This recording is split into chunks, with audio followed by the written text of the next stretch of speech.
यहाँ पर एक यूनिफॉर्मली चार्ज शीट है, और ये भी ऊपर और नीचे और सब तरफ, मतलब इंफिनिटी तक गया है, ऊपर और नीचे दोनों तरफ। अच्छा, ये जो देखने में दिख रहा होगा, ये बस एक लाइन दिख रहा होगा, नहीं? लाइन चार्ज दिख रहा होगा, लेकिन नहीं, ये शीट की बात हो रही है। ये एक्चुअली आप उसका क्रॉस सेक्शन देख रहे हैं, तो आपको बस लाइन दिख रहा है। तो एक पूरा शीट होगा, चार्ज्ड शीट, है ना? जैसे कि ये कुछ हो गया। अच्छा, शीट कहेंगे जब हम लोग, तो इसका मतलब उसका थिकनेस नहीं रहेगा, कुछ लेंथ और ब्रेड तो रहेगा, लेकिन थिकनेस नहीं रहेगा। लेंथ भी इंफिनिटी तक गया होगा, और ऊपर ये भी इंफिनिटी तक गया होगा। बहुत बड़ा शीट होगा, है ना? और ये चार्ज्ड शीट होगा, इस पे चार्ज होगा। ठीक है। तो इसी को जब इस साइड से व्यू किया जाएगा, तो सिर्फ ये वाला जो लाइन है ये दिखाई देगा, ये वाला लाइन दिखाई देगा बस। तो इसको सिर्फ ऐसे बना दिया गया है, बस एक लाइन बना दिया गया है, और ये चार्ज दिखा दिया गया ऐसे, है ना? ये बनाने का ढंग है, इसको समझना होगा कि ये एक्चुअली लाइन नहीं है। जो डायग्राम में बना है, लाइन दिख जरूर रहा है, लेकिन वो हम लोग को एक एज दिख रहा है बस, है ना? ये है एक्चुअली पूरा का पूरा शीट, ये ऐसा है। शीट का मतलब बस एक लेयर ऑफ चार्ज हो, है ना? उसमें कोई थिकनेस ना हो। जैसे लाइन होता था कि सिंपली पॉइंट्स को मिला के एक लाइन बन जाता था, है ना? वैसे ही जो शीट होगा, वो बहुत सारी लाइंस को मिला के शीट शीट बन जाता है। ठीक है नहीं? तो एनीवे, हम ये कह रहे थे कि ये जरूर एक लाइन दिख रहा है, लेकिन ये आप किनारे से देख रहे हैं इसलिए लाइन दिख रहा है। ये क्रॉस सेक्शन है शीट का। शीट जो है वो बहुत बड़ा होगा। अच्छा, तो उसका एक लेयर ऑफ चार्ज है, हमको बताना है कि वहां से एक्स दूरी पे फील्ड कितना होगा। तो यहाँ से राइट साइड में भी ये फील्ड बना रहा होगा, पीछे भी बना रहा होगा, नहीं? पॉइंट चार्ज है, पॉजिटिव चार्ज, तो अपने से दूर आगे भी पीछे भी दोनों तरफ बना रहा होगा फील्ड। तो यहाँ से एक्स दूरी इधर भी कुछ फील्ड होगा, एक्स दूरी इधर भी कुछ फील्ड होगा, कितना होगा हमको पता करना है ना? तो देखो कैसे कर रहे हैं। अब जो सरफेस लिए, गॉसियन सरफेस, वो ऐसा सिलेंडर लिए। क्यों ऐसा लिए, थोड़ा इसको समझते हैं। कोई कहे कि सर हम ऐसा क्यों नहीं ले सकते थे सिलेंडर, जब सिलेंडर ले ही रहे हैं, तो ऐसा क्यों नहीं ले सकते थे, है ना? ऐसे लेने का मतलब बड़ा अजीब हो जाएगा। देखो, ऐसे लेंगे तो इस वाले डायग्राम में हम दिखाएं जरा कि कैसा दिखेगा। तो ये जो सिलेंडर का आधा पार्ट है वो इधर होगा, है ना? ऐसा कुछ, ऐसा कुछ, ऐसा। ये आधा सिलेंडर इस तरफ होगा, आधा सिलेंडर पीछे साइड में होगा, नहीं? ये जो सिलेंडर बनाए हैं, जब इस शीट का आधा आधा इस साइड में, आधा इस साइड में है, तो जब ऐसे बनाएंगे शीट, तो आधा इस साइड में आएगा। अब ये जो सिलिंड्रिकल सरफेस बनाया मैंने, देखो जरा ध्यान से, उसके सरफेस का हर पॉइंट शीट से बराबर दूरी तो है पे, तो है नहीं? अब जैसे सरफेस के ये जो पॉइंट्स हैं वो एकदम शीट के पास पहुंच गए, और जो सरफेस का ये पॉइंट होगा वो शीट से दूर होगा, ये पॉइंट शीट से दूर होगा, और ये वाला जो पॉइंट होगा वो शीट के पास होगा। तो इसके सरफेस का हर पॉइंट शीट से बराबर बराबर दूरी पे नहीं है कि नहीं? इसलिए ऐसा सरफेस लेने से फायदा नहीं होगा हमको। तो क्या किया जाए? स्फेयर भी नहीं ले सकते थे? नहीं, स्फेयर भी लेते तो यही दिक्कत आ जाती है। आधा स्फेयर जो होता है एक साइड में, उस स्फेयर का हर पॉइंट शीट से बराबर दूरी पे नहीं होता। अगर हम ऐसा ले लें, ऐसा एक शीट ले लें, और एक स्फेयर लें जो इसको आधा आधा कट कर रहा हो, तो स्फेयर का जो आधा हिस्सा होगा, जो इस साइड आएगा, उसका हर पॉइंट शीट से बराबर दूरी पे थोड़ी होगा, है कि नहीं? डायग्राम भी नहीं ठीक से अच्छा बन पा रहा है, तो रुको, कुछ बना के दिखाने की कोशिश कर रहे हैं। वैसे आप समझदार हो, इतना तो समझ ही रहे होगे। जैसे कि ये अगर ऐसा है, हेमिस्फेयर ही आएगा ना एक तरफ, तो इसका ये पॉइंट शीट के पास हो गया, ये वाला पॉइंट शीट से दूर हो गया, एंड सो ऑन। ये सब सरफेस लेने से कोई फायदा होगा नहीं। तो फाइनली सरफेस इस केस में कैसा लिया जाए? तो देखो, एक सरफेस हम ऐसा लेने की कोशिश कर रहे हैं। पहले तो शीट बना ले, ये कोई शीट हो गया, और सिलेंडर लें, और वो सिलेंडर ऐसे कट कर रहा हो, ये ऐसे आ रहा हो, है ना? और पीछे भी जा रहा हो ऑब्वियसली, ऐसे आए, ऐसे ऐसे बीच में से ऐसे पास करते हुए जाए, है ना। तो होगा क्या कि सबसे पहले बात तो ये जो चार्ज है, शीट का चार्ज, ये अपने से अवे इस डायरेक्शन में फील्ड बना रहा होगा। जब इस डायरेक्शन में फील्ड बनाएगा तो ये जो सारे पॉइंट्स होंगे, कर्व्ड सरफेस के सारे पॉइंट्स सिलेंडर के, जो मैंने गॉसियन सिलेंडर लिया है, गॉसियन सरफेस लिया है, कर्व्ड सरफेस पे जितने पॉइंट्स होंगे वहां पर तो सरफेस के टेंजेंशियल फील्ड हो जाएगा ना। फील्ड देखो इधर की तरफ है, यहां से फील्ड बनाएंगे तो ये ऐसा आएगा, तो सरफेस के टेंजेंशियल, है ना, सरफेस के किसी भी पॉइंट पर फील्ड जो देखेंगे तो सरफेस के टेंजेंशियल आएगा नहीं। बात सही कि नहीं। तो इसका मतलब जो कर्व्ड सरफेस के पॉइंट्स हैं वहां से तो फील्ड लाइंस क्रॉस कर नहीं रही, तो कर्व्ड सरफेस के थ्रू कोई फ्लक्स नहीं होगा, इसका मतलब, है ना।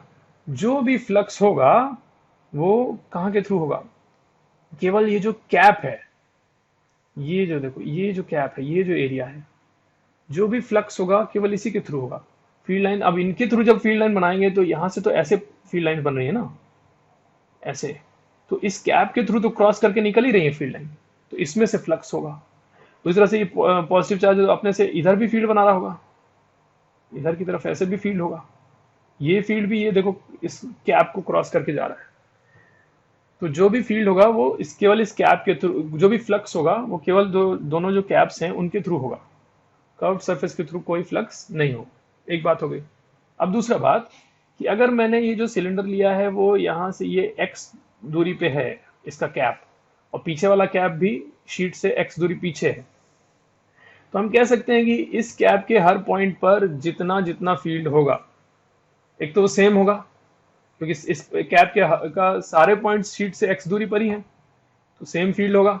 उस तरह से ये कैप जो है इसके सारे पॉइंट्स भी जो शीट है उससे x दूरी पे है, इन सारे पॉइंट्स पर भी फील्ड सेम होगा। तो हम लोग फिर जब ई डॉट डी एस करके इंटीग्रेट कर रहे होंगे, ई को बाहर ले पाएंगे तो आगे प्रोसीड कर पाएंगे, नहीं सॉल्व कर पाएंगे। अब देखो कैसे करेंगे। तो यहाँ पर कुछ ई मान लिए, पहले कैप पर कितना है फील्ड तो उसको ई मान लिए। तो ई डॉट डी एस, अब ये पूरा ही एरिया जो है वो इधर की तरफ हो गया, तो ई इंटू ये पूरा एरिया हो गया। अब मान लो कैप का एरिया कैपिटल ए है ना, तो राइट साइड वाले कैप में से कितना फ्लक्स क्रॉस किया तो हो गया E into capital A, left side वाले में से भी तो इतना ही क्रॉस किया होगा, तो plus E into capital A, ये लेफ्ट साइड हो गया हमारे गॉस लॉ का। इधर फ्लक्स लिखते हैं हम लोग, टोटल फ्लक्स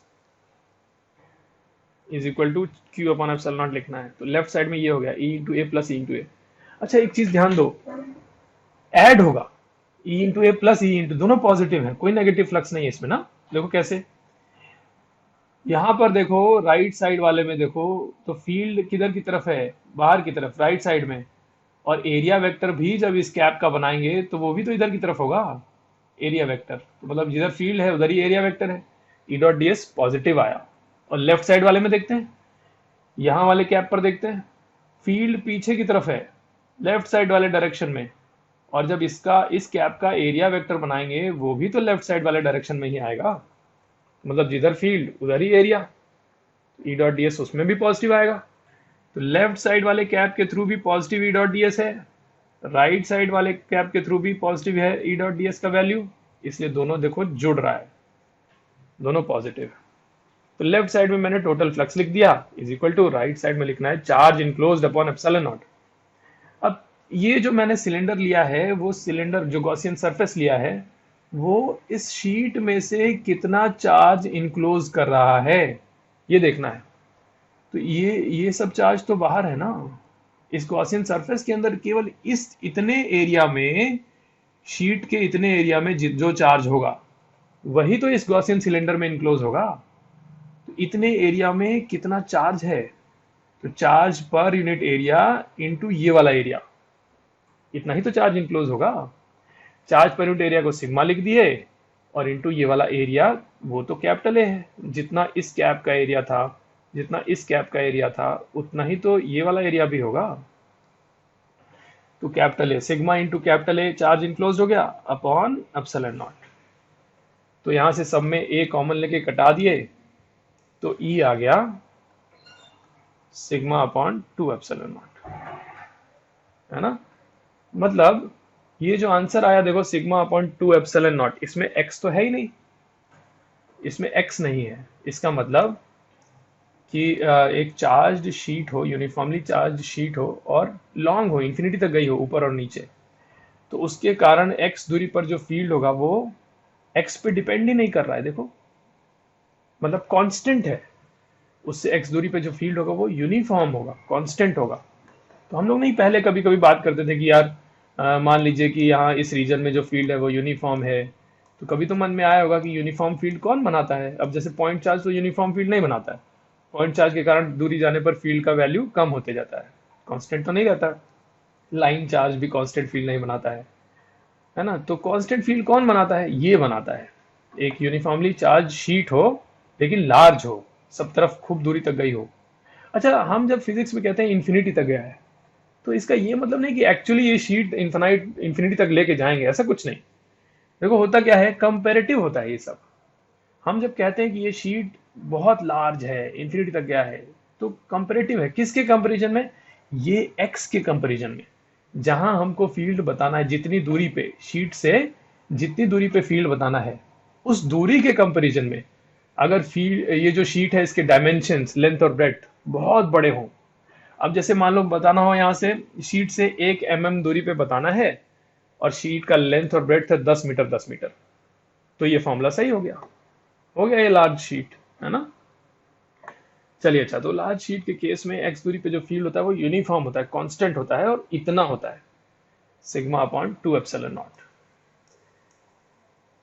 तो इस पे हम लोग आते हैं, ये वाला चीज, ये देखो यहाँ पर लेफ्ट साइड में वही लिखा है, टोटल फ्लक्स लिखा हुआ है, 2 टाइम्स ई इंटू ए लिखा है। राइट वाले कैप से फ्लक्स क्रॉस किया, ई इंटू ए, लेफ्ट वाले कैप से ई इंटू ए, दोनों पॉजिटिव हैं, इसलिए 2 times E into A is equal to charge enclose is sigma into A upon epsilon nought, और ये E is equal to sigma upon 2 epsilon nought आ गया। ये फॉर्मूला भी है, देखो घेरा बना है, इसको याद रखना है। नेक्स्ट है, ऑब्वियसली क्या आने वाला है अब, field due to uniformly charge plate with charge only on the surface. अब प्लेट होगा ऐसा, है ना, और जिसमें सरफेस पे चार्ज होगा, वॉल्यूम में कोई चार्ज नहीं होगा। एक बार ड्रॉ करके भी बता देते हैं कि क्या कहने का मतलब, प्लेट कैसा। अब जैसे यहां पर हम लोग लिए थे शीट, लिए थे, वो बोले थे इसका थिकनेस निग्लिजिबल है। अब जब थिकनेस भी ले लेंगे इसका तो वो प्लेट हो जाएगा, है कि नहीं। तो कुछ ऐसा कुछ ले लेते हैं,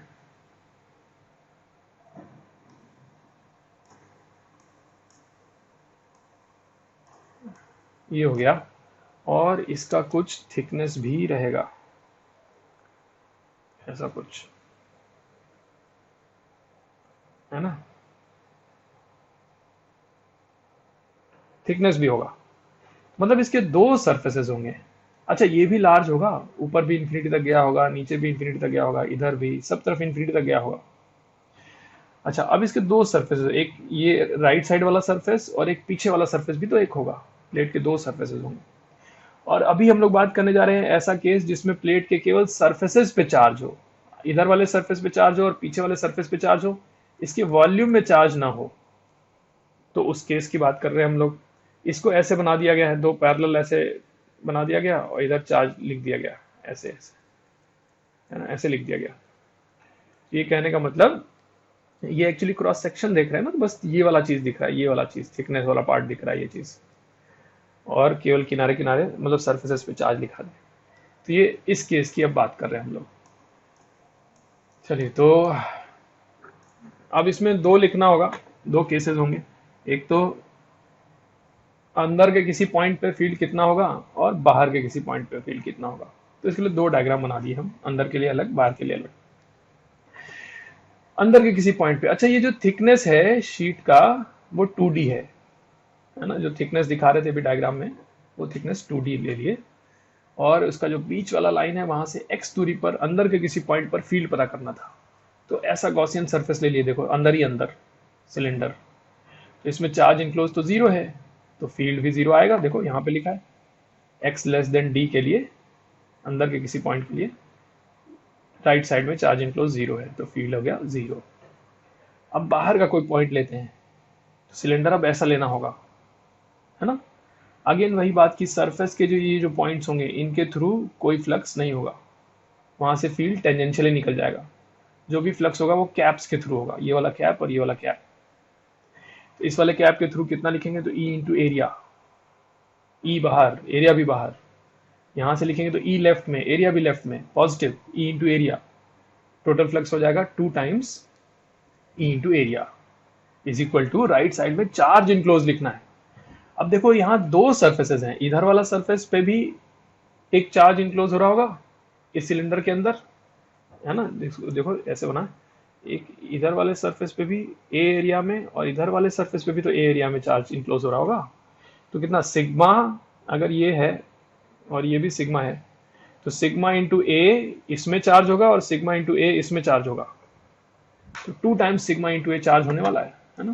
तो देखो लिखा हुआ है राइट साइड में, देखो ये 2 times sigma into A upon epsilon not लिख दिए, 2 और 2 दोनों तरफ से कैंसिल कर लिए, ई आ गया सिग्मा अपॉन एप्सिलॉन नॉट, है ना। पिछले केस में जब एक ही शीट था तो एक्स दूरी पे जो फील्ड आया था सिग्मा अपॉन 2 एप्सिलॉन नॉट आया था। और अगर ऐसा कोई प्लेट है जिसके सरफेस पे चार्जेस हैं, इधर भी सिग्मा इधर भी सिग्मा, तो उस केस में फील्ड आ जाएगा सिग्मा अपॉन, मतलब पिछले वाले का डबल है ना, सिग्मा अपॉन एप्सिलॉन नॉट। इसको ऐसे भी सोच सकते थे कि जैसे ये 2 शीट तो थी, एक शीट के कारण यहाँ पर कितना फील्ड बना, सिग्मा अपॉन 2 एप्सिलॉन नॉट। दूसरे वाले शीट के कारण भी यहाँ पर सिग्मा अपॉन 2 एप्सिलॉन नॉट बना, और नेट दोनों पॉजिटिव अपने से दूर इधर की तरफ बना रहे हैं, जुड़ गया। तो दोनों जोड़ के सिग्मा अपॉन एप्सिलॉन नॉट हो गया, है ना। ये आंसर आ गया।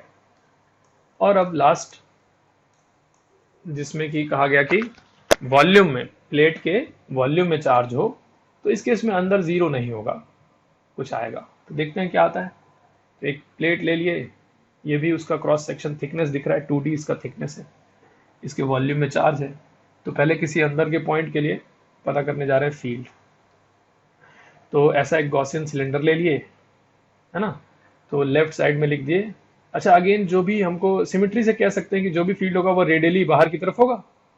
तो मतलब ये जो सरफेस के पॉइंट्स हैं इनके थ्रू कोई फ्लक्स नहीं होगा, जो भी फ्लक्स होगा वो कैप्स के थ्रू होगा। तो यहाँ पर कुछ ई ले लिए, ई इंटू ए, फिर यहाँ पर भी ई इंटू ए बाहर की तरफ, तो ये दोनों जुड़ गए। 2 times E into A left side में लिखा हुआ है। राइट साइड में मान लो इसमें चार्ज पर यूनिट वॉल्यूम अगर रो है, तो रो इंटू इतना वॉल्यूम, इतना वॉल्यूम मतलब कितना, area of cross section into 2x, नहीं। तो देखो area of cross section into 2x लिखा हुआ है। ये charge enclose upon epsilon not, दोनों तरफ से 2a कैंसिल कर लिए, तो ई आ गया rho upon epsilon nought into x. और इसी को वेक्टर फॉर्म में भी ऐसे लिख दिए जैसे 2 बार लिख चुके पहले, नहीं। अच्छा, एक बार हम याद कराएं, सॉलिड स्फेयर के केस में अंदर के किसी पॉइंट पे rho by 3 epsilon nought x, फिर सॉलिड सिलेंडर के केस में अंदर के किसी पॉइंट पे rho by 2 epsilon nought x, और एक यूनिफॉर्मली चार्ज सॉलिड प्लेट है वॉल्यूम में चार्ज, उसके केस में rho by epsilon nought into x आया, है ना। याद करने में आसान है। और अब आई बारी बाहर के पॉइंट पे। तो बाहर के किसी पॉइंट पे बताना होगा, तो जैसे यहाँ बताना है, तो ऐसा एक सिलेंडर ले लिए और यहाँ से ये थ्रू हो गया फ्लक्स ई इंटू ए, इधर से भी हो गया फ्लक्स ई इंटू ए, जोड़ के 2 times E into A is equal to charge enclose लिखना है। तो इतने में ही वॉल्यूम में चार्ज है, देखो इतने वॉल्यूम में ही चार्ज है ना। कितना चार्ज होगा, तो volume into charge per unit volume, नहीं। तो चार्ज पर यूनिट वॉल्यूम रो हो गया, रो इंटू ये एरिया ए है, तो ए इंटू 2D, ये सॉरी ये 2D है ना, ये चीज, ये चीज, तो a इंटू 2D, ये वॉल्यूम हो गया, इतना चार्ज है। तो रो इंटू ए इंटू 2D, देखो यहाँ लिखा हुआ है अपॉन एप्सिलॉन नॉट। तो 2a दोनों तरफ से कैंसिल करके ये आ गया rho D by epsilon nought, ये भी कांस्टेंट है देखो, rho into D by epsilon nought, मतलब बाहर के पॉइंट पे जो फील्ड है वो कांस्टेंट है। इस केस में भी, इसके पिछले वाले में भी कांस्टेंट था ना बाहर के पॉइंट पे, इसमें ये था आंसर, कांस्टेंट था। और जब शीट लिए थे तब भी ये चीज, ठीक बात है। तो बाहर के पॉइंट पे इतना फील्ड होगा। चलिए, तो आज हम लोग इस क्लास में सीखेगी गॉस लॉ को यूज करके डिफरेंट केसेस में, डिफरेंट चार्ज डिस्ट्रीब्यूशन के केस में कहाँ कितना फील्ड होगा ये कैसे पता करते हैं।